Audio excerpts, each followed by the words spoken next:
toute l'actu sur Monaco-Menton avec Frédéric Plat. Bonjour, on l'espère encore plus généreux. Le soleil légèrement voilé hier va une nouvelle fois s'imposer ce mercredi dans le ciel des Alpes-Maritimes et Monaco. Jusqu'à 22 degrés sont prévus cet après-midi. On a toujours autour de 10 degrés au réveil. C'était la météo sur Énergie avec le Taj, restaurant indien à Menton, en livraison à domicile et vente à emporter. Une centaine d'ouvriers en action et des centaines de millions d'euros bientôt débloqués par l'État français et l'Europe. La reconstruction avance dans les vallées sinistrées après le passage de la tempête Alex conjugué à un épisode méditerranéen. On a franchi un nouveau cap ce mardi avec l'inauguration d'un pont provisoire sur la Roya pour désenclaver un quartier de Breil.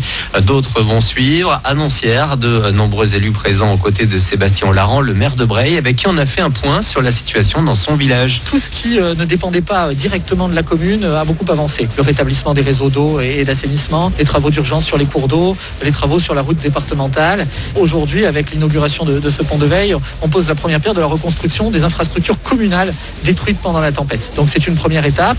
D'autres vont suivre, la reconstruction du rez-de-chaussée du bâtiment de la mairie, de nos infrastructures sportives et en particulier le City Stade. Autant de choses qui sont très attendues par la population parce que reprendre une vie normale, c'est pas seulement avoir une route, c'est aussi avoir des lieux de vie culturels, sportifs, avoir des services qui soient rendus à la population par la commune et évidemment c'est très difficile quand on a perdu la quasi-totalité ou la plupart de nos bâtiments communaux. Et des dates ont également été annoncées hier comme la réouverture au sud de Breil de la route vers Vintimille d'ici cet été. Plus d'infos sur département06.fr dans la rubrique Actu. Un 23e décès de la Covid hier à Monaco depuis le début de la pandémie.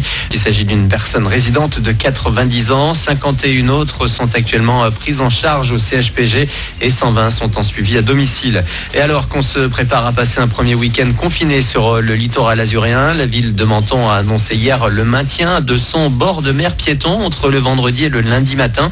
Une décision prise en concertation avec la préfecture des Alpes-Maritimes pour permettre, même seulement pendant une heure, de se balader et s'oxygéner face à la mer sans voiture.